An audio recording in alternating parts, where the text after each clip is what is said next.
안녕하세요. 오늘 여러분과 함께 깊이 들여다볼 자료는 바로 한국의 제5차 영재교육 진흥종합계획 2023-2027입니다. 미래 사회를 이끌 인재 양성. 이게 그 어느 때보다 중요해졌잖아요. 네, 맞아요. 그런데 지난 20년의 영재 교육이 좀 변화를 맞이하고 있다는데 그 핵심 내용을 좀 짚어보려고 해요. 네, 이 계획이 앞으로 한 5년간 한국 영재교육의 방향을 정하는 아주 중요한 문서죠. 사회는 엄청 빠르게 변하는데 왜 영재교육은 오히려 좀 위축된다 이런 진단이 나왔는지 네, 그래서 어떤 문제들을 해결해야 하는지 그 배경부터 좀 차근차근 풀어보면 좋겠습니다. 맞아요. 단순히 계획 내용을 요약한다기보다 이 변화가 우리 교육 또 사회 전반에 어떤 의미가 있을지 그걸 함께 탐색해보는 시간이 됐으면 합니다. 좋습니다. 자, 그럼 첫 질문인데요. 왜 지금 이 시점에 이런 좀 대대적인 계획이 다시 필요하게 된 걸까요? 사회적으로는 창의 인재가 중요하다고 막 얘기하면서 정작 영재교육 대상자는 줄었다. 이게 좀 2013년에 12만 명이었는데 2022년엔 7만 2천 명. 거의 반토막이잖아요. 바로 그 점이 핵심적인 문제의식의 출발점입니다. 아시겠지만 디지털 전환이다, K컬처 부상이다 해서 창의적이고 복합적인 역량을 가진 인재, 이런 필요성은 정말 폭발적으로 늘었거든요. 그렇죠. 그런데 영재교육은 뭐랄까 소수 엘리트 교육이라는 그런 프레임, 거기에 좀 갇히고 또 현실적으로 보면 상급학교 진학이랑 연계가 잘 안 되다 보니까 참여할 유인이 좀 약해진 거죠. 물론 학생이나 학부모 만족도는 나쁘지 않다고 해요. 근데 그래서 영재교육 받으면 뭐가 실질적으로 도움이 되나? 이 질문에 답하기가 좀 어려워진 측면이 있는 겁니다. 그렇군요.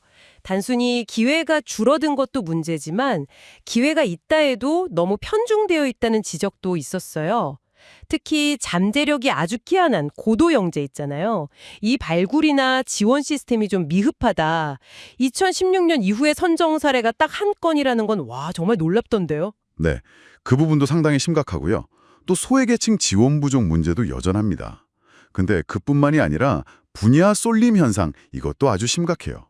분야 쏠림이요? 네, 영재교육하면 보통 수학, 과학 떠올리시잖아요. 실제로 63%가 이쪽에 몰려 있습니다. 63%나요? 와, 네. 근데 미래 사회의 중요성이 커지는 정보, 그러니까 SW나 AI 분야는 6.6%, 예술 4.5%, 인문 사회는 고작 3.1% 이렇습니다. 이야, 너무 차이가 나네요. 그렇죠. 그러니까 다양한 재능의 씨앗들이 제대로 클 기회를 놓치고 있는 거 아니냐 이런 비판이 나오는 거거든요. 설문조사에서도 분야 좀 다양하게 해달라는 요구가 아주 높게 나왔고요. 기회 불균형 문제 말고도 교육 내용 자체의 질 아니면 교원의 전문성 이런 문제 제기도 있더라고요.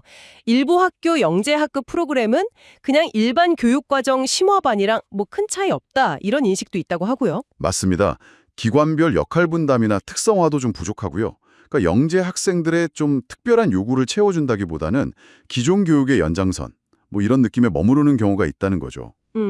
그리고 또 이런 교육을 담당하시는 교사분들, 이분들의 전문성을 키우기 위한 어떤 체계적인 연수나 재교육 시스템, 또 동기부여를 위한 지원책, 이런 것도 부족하다는 목소리가 꾸준히 나왔습니다. 우수 교원을 확보하고 또 그분들의 계속 성장할 환경 마련이 시급한 과제 중 하나죠. 마지막으로 그 지속 가능성이랑 사회적 공감대 부족 문제 이것도 좀 짚어봐야 할 것 같은데요. 영재교육 이수 기록이 생기부에 제대로 반영이 안 된다거나 입시에 활용되기 어렵다거나 네, 글자 수 제한도 있고요. 맞다. 그리고 영재학교 졸업생 일부가 설립 취지랑 좀 다르게 의대 쪽으로 진학하는 문제 이거 계속 나오잖아요. 이런 것들이 결국 영재교육 자체에 대한 사회적 불신이나 오해를 키우는 거 아닐까요? 정확합니다. 성과를 제대로 알리고 그 가치를 좀 공유하려는 노력, 이런 게 부족했던 점도 소수 특혜라는 부정적인 인식을 강화하는데 한몫했죠. 그래서 이번 5차 계획에서는 이런 좀 다층적인 문제들을 종합적으로 개선하려는 의지를 보이고 있습니다. 그럼 이제 그 해결책 쪽으로 가볼까요? 어떻게 개선하겠다는 건가요? 구체적으로? 우선 기회 확대와 균형에 초점을 맞춥니다. 아까 말씀하신 고도영재 판별 기준, 이거 정립하고 지원 체계 마련하는 거, 그리고 소외계층 발굴 지원 강화하는 거, 이게 포함되고요. 네. 또 정보 서브 W, AI, 예술, 인문사회처럼 다양한 분야의 영재교육 프로그램을 늘리고 일반 학교 안에서도 잠재력 있는 학생을 좀 빨리 발굴해서 지원하는 영재교육 선도학교 같은 모델 이런 걸 확대하려고 합니다. 교육의 질 자체를 높이는 방안은 어떤 게 있을까요? 아까 교원 전문성 강화 얘기도 나왔었잖아요. 네, 기관 운영을 좀 내실화하는 게 중요합니다. 온 오프라인 공동교육 과정을 개발하고 또 대학부설 영재교육원이나 교육청 영재교육원, 학교 영재학급 간의 역할을 좀 더 명확히 나누고 연계하는 방안 이런 걸 추진하고요. 아, 역할 분담. 네. 그리고 교원 연수도 경력 단계별로 좀 맞춤형으로 체계화하고 우수교원의 장기적인 성장을 지원하기 위해서 연구년제 도입 검토라든지 처우 개선 방안 마련 이런 것도 고려하고 있습니다. 제도적인 뒷받침이나 사회력 인식 개선 노력도 필요할 텐데요. 물론입니다. 영재학교 같은 경우는 설립 취지에 맞게 운영되도록 성과평가 제도를 도입할 법적 근거를 마련하고요. 학교생활기록부 기재 방식도 좀 합리적으로 개선하는 방안을 찾고 있습니다. 네. 그리고 영재교육 관련 데이터를 체계적으로 관리하고 분석하는 그 영재교육 종합 데이터베이스라고 있거든요. 이걸 좀 고도화하고 성과를 적극적으로 홍보해서 사회적 공감대를 넓히려는 노력도 계획에 포함되어 있습니다. 들어보니까 이게 단순히 몇 가지 문제를 해결하는 수준을 넘어서 영재교육의 어떤 패러다임 자체를 좀 바꿔보려는 시도, 이렇게 느껴지네요. 네, 그렇죠. 소수 엘리트 육성 이걸 넘어서 다양한 분야의 잠재력을 가진 모든 학생에게 맞춤형 성장 기회를 제공하고 그 성과를 사회 전체와 나누려는 어떤 큰 그림 같아요. 맞습니다. 기회의 형평성, 교육의 질적 수월성, 그리고 사회적 수용성, 이 세 가지 가치 사이에서 좀 균형점을 찾아나가려는 노력이라고 볼 수 있겠죠. 이건 영재교육 대상자만의 문제가 아니라 우리 사회 전체의 미래 인재를 어떻게 키워낼 것인가 하는 아주 중요한 질문과 연결됩니다. 네. 자, 오늘 이렇게 제5차 영재교육 진흥 종합계획을 살펴봤는데요. 마지막으로 이 계획을 접하는 여러분께 질문 하나를 던지면서 마무리하고 싶습니다.